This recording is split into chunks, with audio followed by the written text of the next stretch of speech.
মেয়ের অত্যাচারে বাড়ি ছাড়া ৭০ ঊর্ধ্ব বৃদ্ধা দ্বারস্থ ভিডিওর। গ্রামে ছোট মেয়ের বিয়ে দিয়েছিলেন বাবা মা।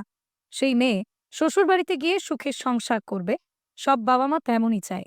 কিন্তু তার উল্টো ঘটবে এমনটা হয়তো কল্পনাও করতে পারেনি। ঘাটাল মহকুমার চন্দ্রকোনা ২ ব্লকের ডালিমাবাড়ি গ্রামের বাসিন্দা বাবা মেথুর পাত্র ও মা কমলা পাত্র সুখের সংসারের পরিবর্তে মেয়ের শ্বশুর বাড়ি থেকে মেয়ের নামে নানা সময় নানান অভিযোগ আসতে থাকে। ওটা আমি আজকের পেয়েছি। অভিযোগ উনি যা করেছেন তাতে করে ওনার মেয়েকে উনি বিয়ে দিয়েছিলেন, সেখানে উনি 15 বছর ছিলেন স্বামীর বাড়িতে। তারপরে ওনার অত্যাচারে নাকি ওনার স্বামীও বাড়ি থেকে চলে গেছে।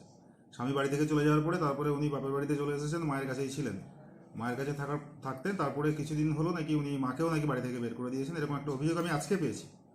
আমি পুলিশের সঙ্গে কথা বলেছি, তদন্ত করে দেখা হবে, উপযুক্ত ব্যবস্থা আমরা নেব প্রশাসনের তরফ থেকে।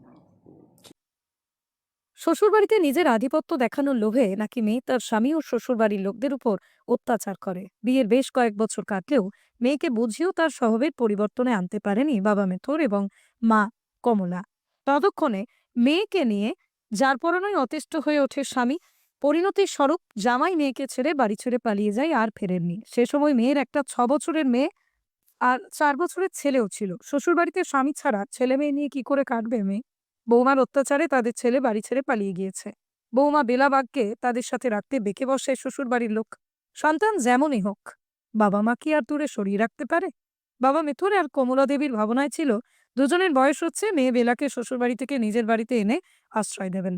স্বামী স্ত্রী দুজনেই একা থাকতেন, সাথে স্বামীর ঘরছাড়া মেয়েটাকে তাদের কাছে রাখবে এবং খেয়ালও রাখবে। মেথর ও কমলার আরো এক ছেলে ও 2 মেয়ে রয়েছে। ছেলে অল্প বয়সে কর্মসূত্রে কলকাতায় থাকে, সেখানেই বিয়ে করে বাসস্থান তৈরি করেছে। মাঝে মধ্যে গ্রামের বাড়ি আসে, বাবা মার জন্য টাকাও পাঠাতো। আর বাকি 2 মেয়ে অবশ্য শ্বশুর বাড়িতে সুখেই সংসার করছে। ছোট মেয়ে বেলাকে নিয়ে দুশ্চিন্তা বাড়ে বৃদ্ধ দম্পতির। আর্থিক স্বচ্ছন্দ বিরাট কিছু ছিল না মেথর পাত্রের। জমি জায়গা বলতে নেই, সরকারি পাট্টা পাওয়া জায়গায় বাড়ি। মেথর পাত্র দিনমজুরি করতো আর ছেলে বাইরে থেকে টাকা পাঠিয়ে বাবাকে সাহায্য করত। সেই টাকায় ছোট মেয়ে বেলার ছেলে ও মেয়েও বড় হয়। 2011 সালে মেথর পাত্র মারা যান। বাবা মারা যাওয়ার পর নিজের ছেলে মেয়েদের বিয়ে দেন বেলাবাগ। স্বামী মারা যাওয়ার পর বার্ধক্য বয়সে এসে মেয়ে ও নাতি নাতবউদের সাথে সুখে শান্তিতে বাকি জীবনটা কাটানোর সময় সেখানেই নিজের মেয়ের পাশাপাশি নাতি নাতবউ চোখের বিষ হয়ে উঠল বৃদ্ধা কমলা পাত্র। নিজের মেয়ের অত্যাচারে বাড়ি ছাড়া হন 70 ঊর্ধ্ব বৃদ্ধা বিধবা কমলা দেবী। 10 বছর বাড়ি ছাড়া কমলা দেবী শুরুতে গ্রামেরই একটি মুড়ি মিলে রাঁধুনির কাজ করে সেখানেই থাকতেন।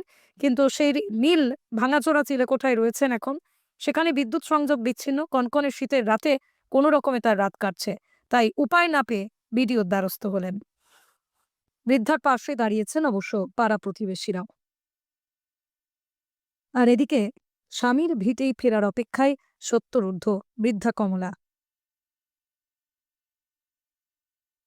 পশ্চিম মেদিনীপুরের ঘাটাল থেকে মিজানুর রহমানের রিপোর্ট, লোকাল 18 বাংলা।